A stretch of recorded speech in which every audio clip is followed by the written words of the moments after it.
Шел 1880 год. Нефть с Абшерона начала по железной дороге отправляться в Бакинский порт.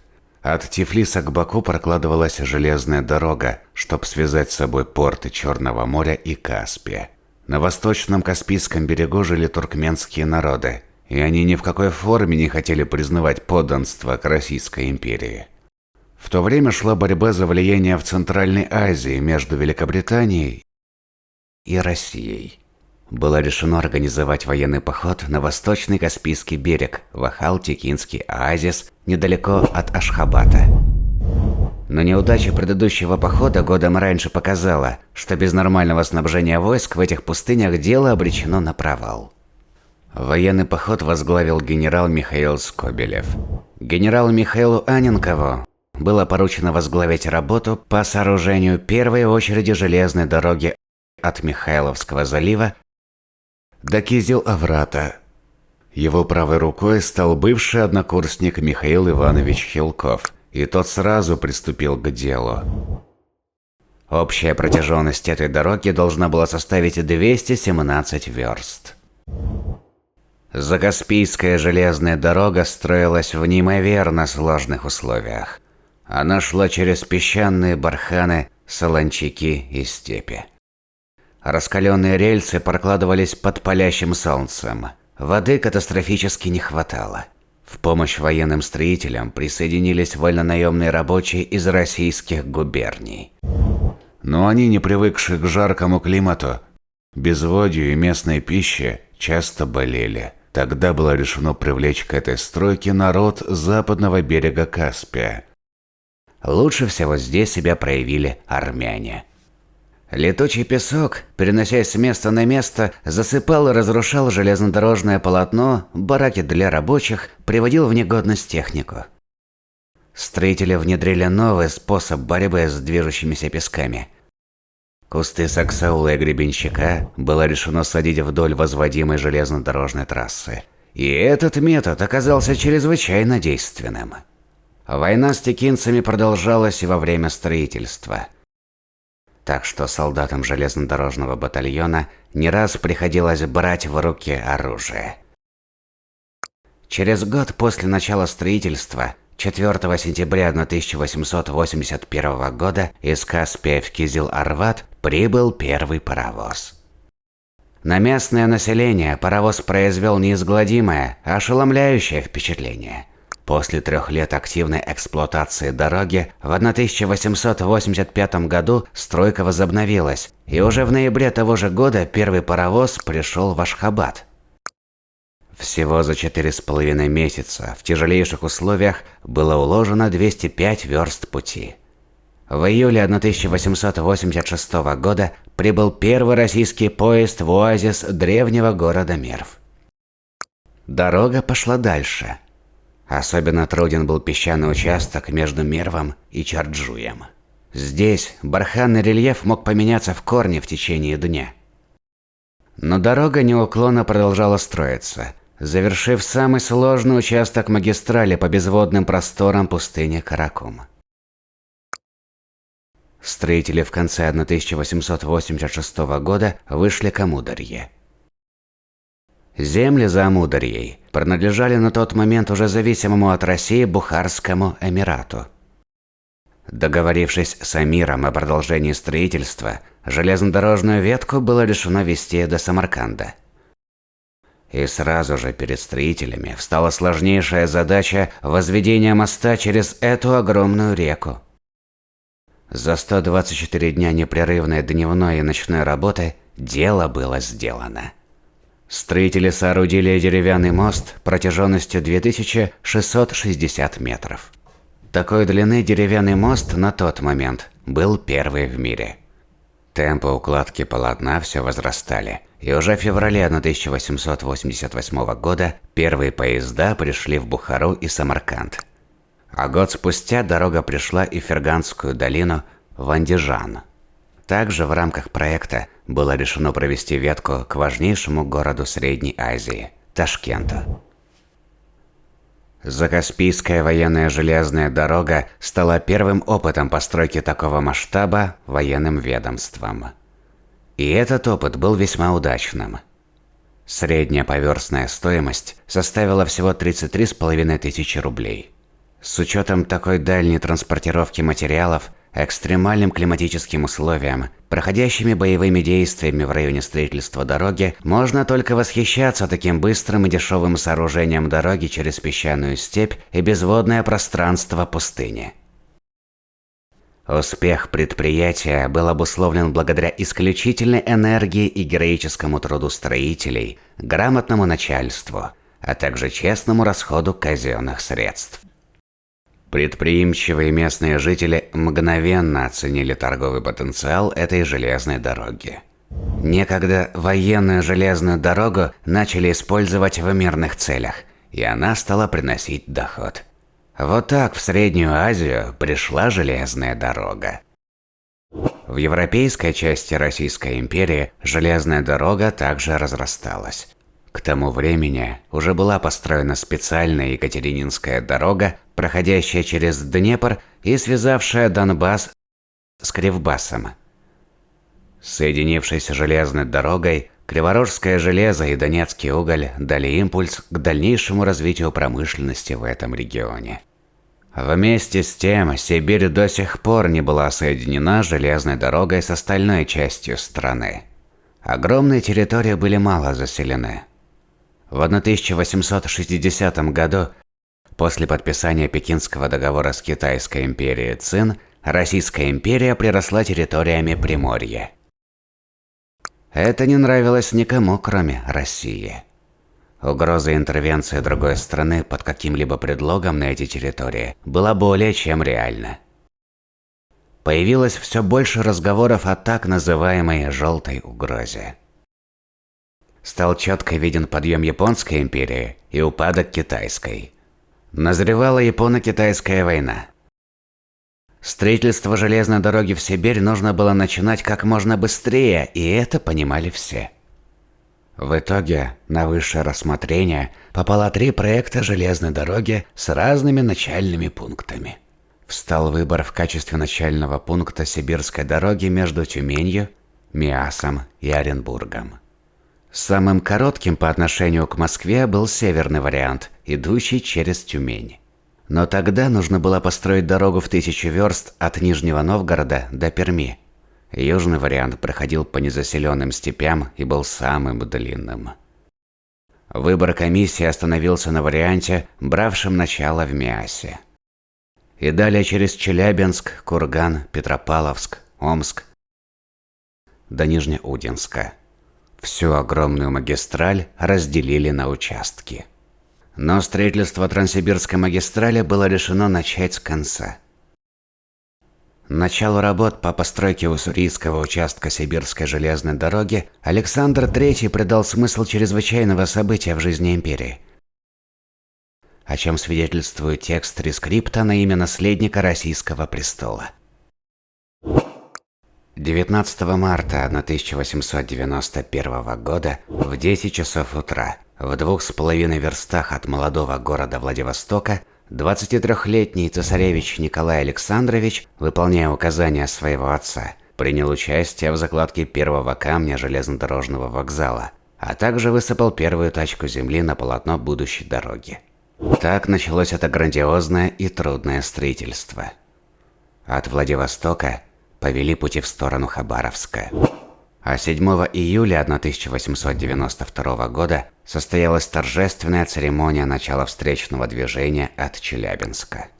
Первый костыль здесь было доверено забить студенту-практиканту Петербургского института путей сообщения Александру Ливеровскому, работавшему летом 1892 году на строительстве железнодорожной ветки Уфа-Златоуст. В будущем он станет участником строительства дороги жизни в блокадном Ленинграде. В этом же 1892 году на должность министра путей сообщения приходит энергичный Сергей Юльевич Витте. После успешной карьеры в частных железных дорогах он не остался незамеченным. За год до его назначения министром путей сообщения был принят новый таможенный тариф России, разработанный Витте совместно с известным ученым Дмитрием Ивановичем Менделеевым. Этот тариф сыграл важную роль во внешнеторговой политике России и стал защитным барьером для развивавшейся российской промышленности.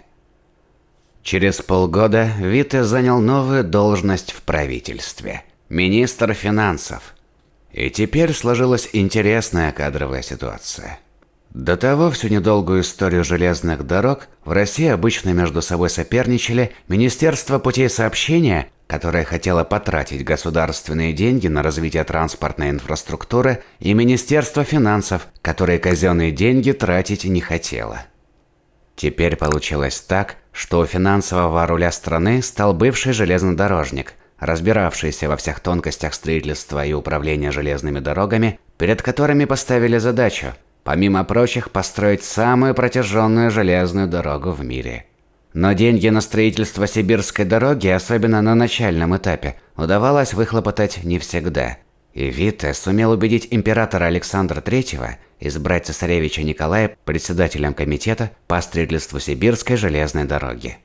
Это стало гарантией того, что дорога в любом случае будет построена.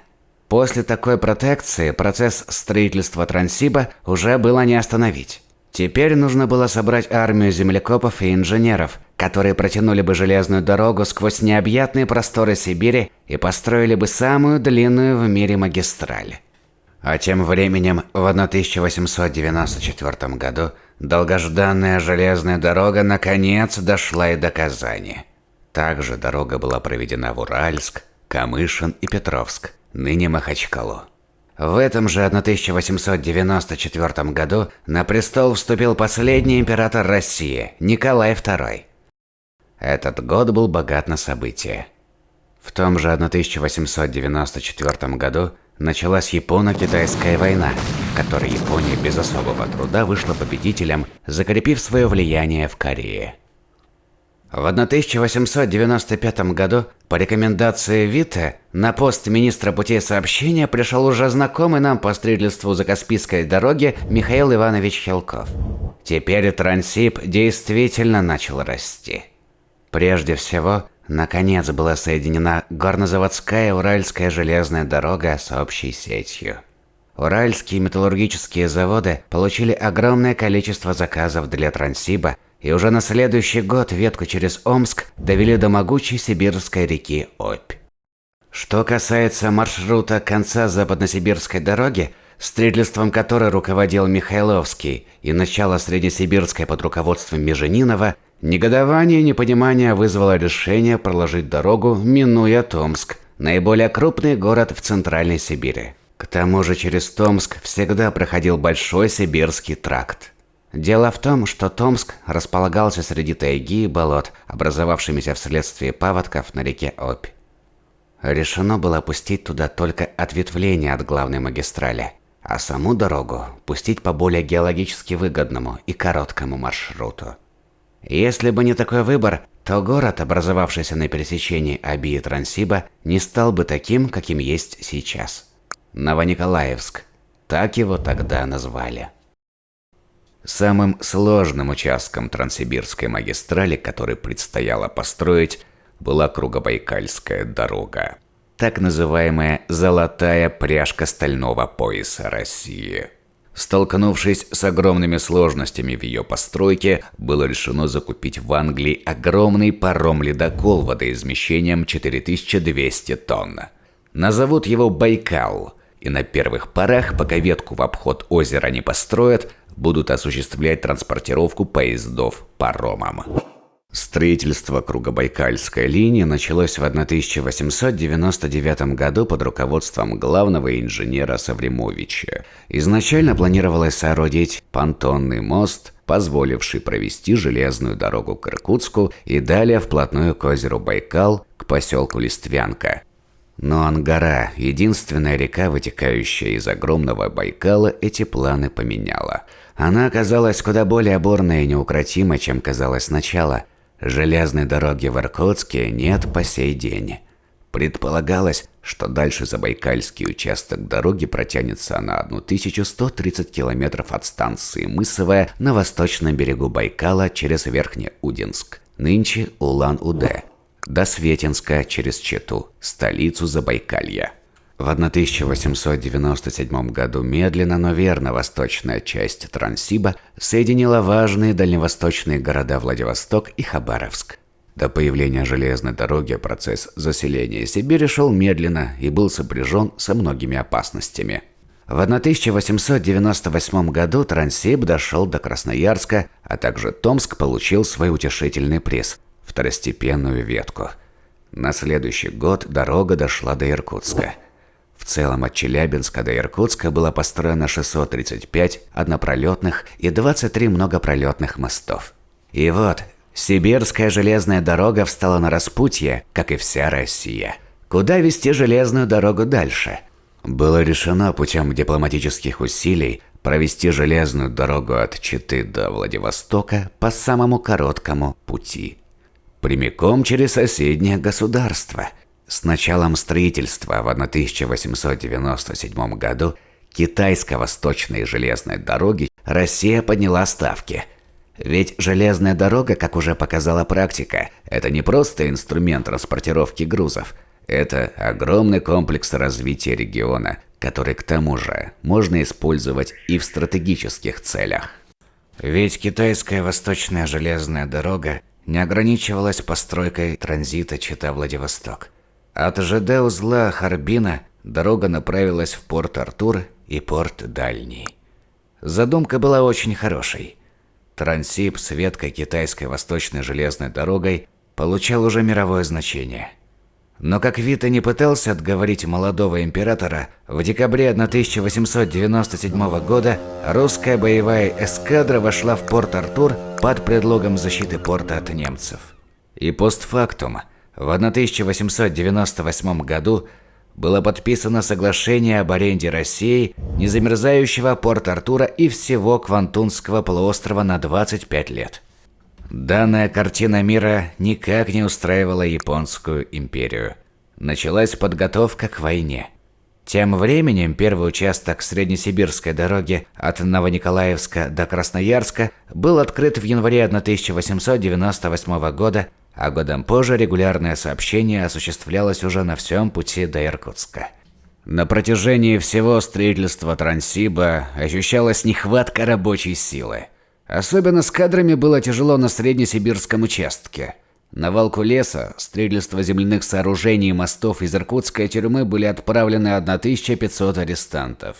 Помимо 1/3 от жалования вольнонаемных, большим стимулом для заключенных служило то, что каждый отработанный на стройке дороги год шел за 2 года ссылки. Дальше на восток, на Забайкальской и на Уссурийской железных дорогах использование заключенных в качестве рабочей силы было еще более необходимо. Коренные народы, составлявшие большинство местного населения и преимущественно являвшиеся кочевниками-охотниками, не стремились получить работу на стройке. На уссурийский участок дороги китайские подрядчики отправили 15 тысяч рабочих из Китая. Вразрез со строительством железных дорог в США, где китайские рабочие показали отличный результат, в России они оказались ненадежны, отказывались работать в дождь, а их ужас перед тиграми носил какой-то сакральный характер. Слух о том, что неподалеку видели тигра, просто-напросто останавливал стройку. В 1901 году, как будто вопреки всему, на Кругобайкальской железной дороге в Слюдянке появился единственный в мире железнодорожный вокзал из розового и белого мрамора. В 20 век Россия входила уже функционирующим Транссибом. К ноябрю 1901 года наконец стало возможным доехать на поезде из Москвы до Владивостока, не считая переправы через Байкал на санях. В феврале 1904 года Япония напала на порт Артур. После нескольких неудачных попыток взять порт, японская армия высадилась на Ляодунском полуострове. Время было выбрано японцами не случайно. Они понимали, что как только построят Кругобайкальскую дорогу и Транссиб заработает в полную силу, они, скорее всего, не справятся с натиском русской армии. По плану, Кругобайкальская железная дорога должна была заработать в 1906 году. К моменту начала русско-японской войны КВЖД уже работала, но не эксплуатировалась еще в полном объеме. Участок на озере Байкал стал бутылочным горлышком Транссиба, когда по дороге в сторону театра боевых действий потянулось огромное количество составов. На обоих берегах Байкала наступил хаос. Бесчетное количество грузов на станциях. Усталых, некормленных солдат, отправленных на фронт, толпились в неразберихе. Хилков лично приехал в Иркутск и начал курировать там транспортное сообщение. Как писала английская «Таймс», князь Хилков является для Японии более опасным противником, чем военный министр Куропаткин. Он знает, что делать, а самое главное, как делать. Если есть человек в России, способный более чем кто-либо другой помочь своей стране избежать военной катастрофы, то это именно князь Хилков. Предполагалось, что паровозы смогут тянуть поезда через все замерзшее озеро, но один из паровозов провалился под лед. После этого случая вагоны через Белую Ширь тянули лошади и люди. Война внесла свои коррективы в планы по сдаче этого участка. Подрядчикам приказали максимально ускорить работу. Количество рабочих было увеличено на 50%, и на завершение проекта были выделены огромные суммы денег. Примечательно, что первый испытательный поезд прошел по линии в середине сентября. Всего через 6 месяцев после начала войны. Но он 10 раз сходил с рельсов. Ставка на китайскую восточную железную дорогу, и особенно на ветку в Порт-Артур, у России не сработала. Война была проиграна, и амбиции насчет российской Маньчжурии некоторых военных и политических деятелей в России лопнули. Теперь все внимание было приковано к Амурской железной дороге. И хотя ее строительство заняло еще почти 10 лет, но по завершении Россия наконец получила дорогу, проходившую на всем протяжении полностью по ее собственной территории. Тем временем в обществе начали задаваться вопросом о состоятельности самодержавия. Вдобавок усилились консервативные контрреформы Николая II. Образовался кризис веры в царя. Началось брожение умов, которое вылилось в революцию 1905 года. То тут, то там образовывались забастовки железнодорожников и многих других.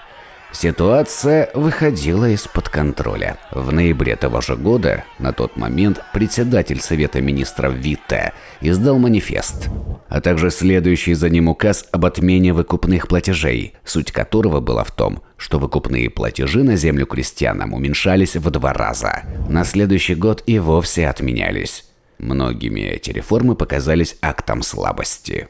Этот непопулярный в правительстве шаг на время успокоил взволнованный народ и, по сути, дал монарху второй шанс. Но стоил самому Витте его кресла. И в 1906 году он ушел в отставку по собственному желанию. Тем временем Транссиб породил волну миграции из перенаселенных европейских губерний России в Сибирь.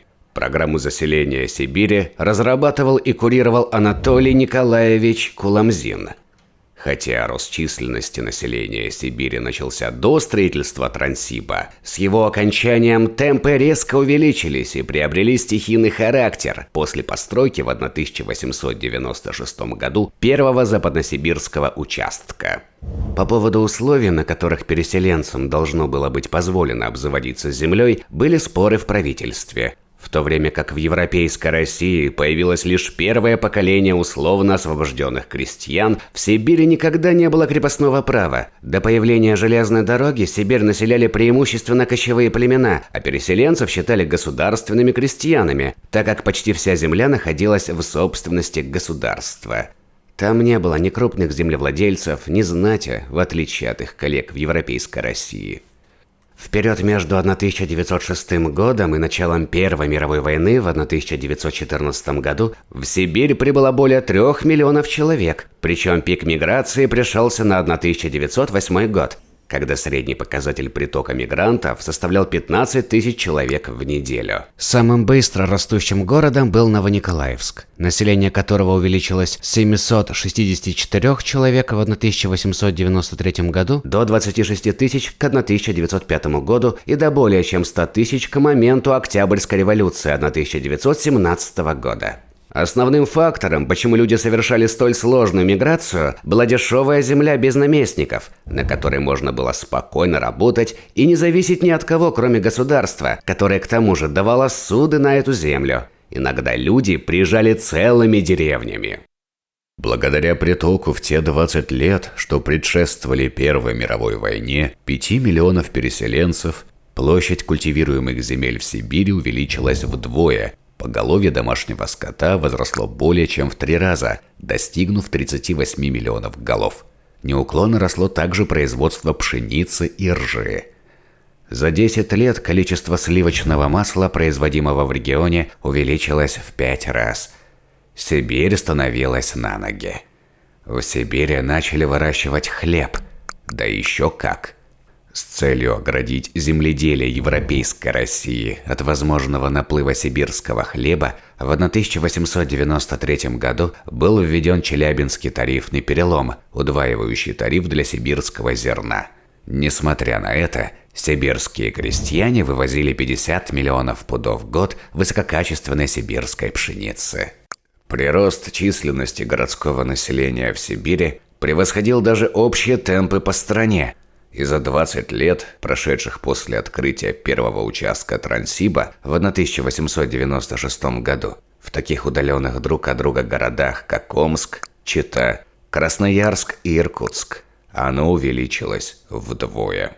За указанный период численность населения Томской губернии возросла почти в 10 раз. После поражения в русско-японской войне и последовавшей за ней революции 1905 года, самодержавие потеряло былую незыблемость. Приближалась Первая мировая война, а за ней гражданская война. Российская империя, уже чуть надломленная, вошла в 20 век. Что было дальше в России с железной дорогой и как она повлияла на ход событий в этот, пожалуй, самый драматичный период в истории страны, вы узнаете в следующем ролике. Материал, который в ролик не вошел, вы можете увидеть в нашем основном телеграм-канале. А также вы можете поддержать развитие канала подпиской в платном телеграм-канале. Для нас это очень важно. Спасибо всем, кто уже это сделал. С вами был канал «Просветись».